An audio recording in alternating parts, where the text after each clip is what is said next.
मन के पार जाने के लिए मन पसंद का त्याग। नमस्कार दोस्तों, मैं मायाराम बापू एक बहुत ही महत्वपूर्ण टॉपिक पर आज मैं बात करने जा रहा हूं। समाज से बात बहुत ही काम की है, बात बहुत समझ की है। ध्यान से सुनिए, समझिए और अपने जीवन में उतारिए।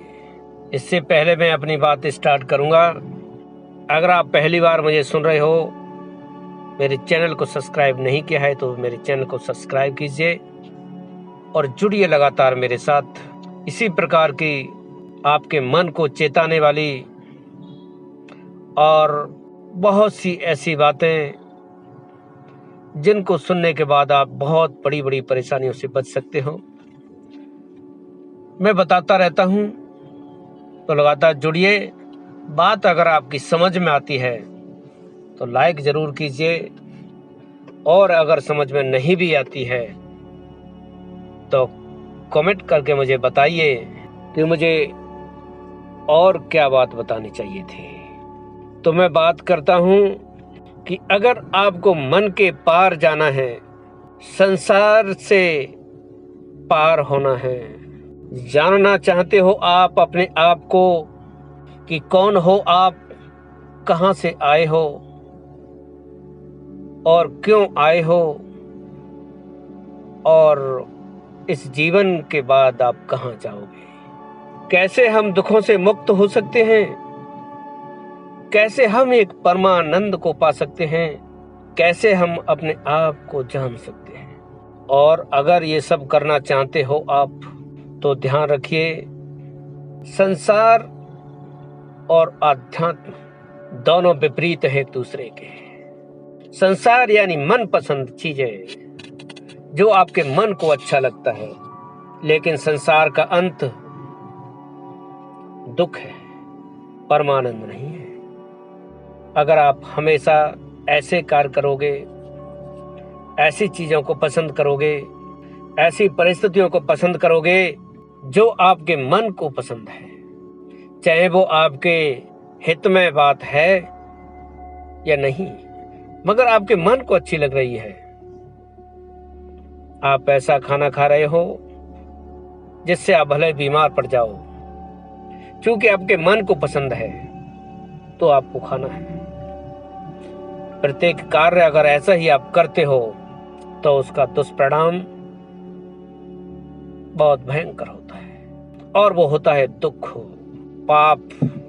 और अगर इसके विपरीत आपको परमानंद चाहिए, आध्यात्म के क्षेत्र पर अगर आगे बढ़ना चाहते हो आप, तो ऐसे कार्य हमें करने पड़ेंगे जो मन को पसंद नहीं है। मन को पसंद नहीं आएंगे, लेकिन आपको अपने विवेक का इस्तेमाल करके, अपनी बुद्धि का इस्तेमाल करके और वो कार्य करने ही पड़ेंगे। मैं यहां पर ये नहीं कहूंगा कि करने चाहिए। मैं अपने वीडियो में बहुत ज्यादा आकर्षण ये डालने की कोशिश नहीं करता हूं कि बात भले ही आपके लिए हित की न हो, लेकिन आपके मन को अच्छी लगे। एक विशेष प्रकार के माइक लगा करके अपनी ओरिजिनल आवाज में न बोल करके, आवाज को चेंज करके भांति भांति के चित्र जिनका कोई मतलब नहीं है उनको डाल के, मन को लुभाने वाले ऐसे चित्र डाल करके मैं ऐसा माहौल बना दूं अपने वीडियो में कि जो आपके मन को अच्छा लगे। वो आपके लिए हित में है और चाहे नहीं है। मैं ऐसा नहीं करूंगा, क्योंकि अध्यात्म के क्षेत्र पे आकर के भी अगर मैंने ऐसा किया तो न तो मेरी आत्मा मुझे कभी माफ कर सकती है और ना ही परमात्मा। इसलिए चाहे आपको बात कड़वी लगे, चाहे आपको मेरा वीडियो पसंद आए चाहे नहीं आए, मैं बात सच्ची बोलूंगा और कड़वी भी बोलूंगा और ओरिजिनल बोलूंगा।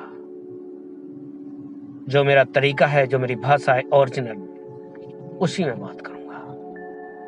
तो दोस्तों, विशेष ध्यान रखो इस बात का कि हर समय वो काम मत करो जो हमारे मन को पसंद आता है। वो काम करो जो हमारे हित में है।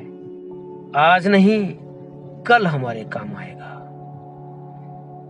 क्योंकि ये मानव का जीवन बार बार नहीं मिलेगा आपको। और मानव का जीवन इस मन के अधीन होकर के, इंद्रियों के अधीन होकर के, वासनाओं के वशीभूत होकर के सिर्फ मजे लेने के लिए नहीं है। ये तो स्वयं को जानने के लिए है, अपने कर्मों के बंधन काटने के लिए है, अपने आप को मुक्त करने के लिए है। अभी आप सोचते हो कि आप मुक्त हो, आप आजाद हो। नहीं, हम सब गुलाम हैं, अपने बंधनों के, कर्मों के बंधनों के गुलाम हैं। हम इंद्रियों के गुलाम हैं, मन के गुलाम हैं। तो हमें इन सारी बेड़ियों को काट के मन के पार जाना है। और इसके लिए जरूरी है कि हम तप करें, तपस्या करनी होगी हमें। और मन के विपरीत कार्य करना ही तप है, तपस्या है।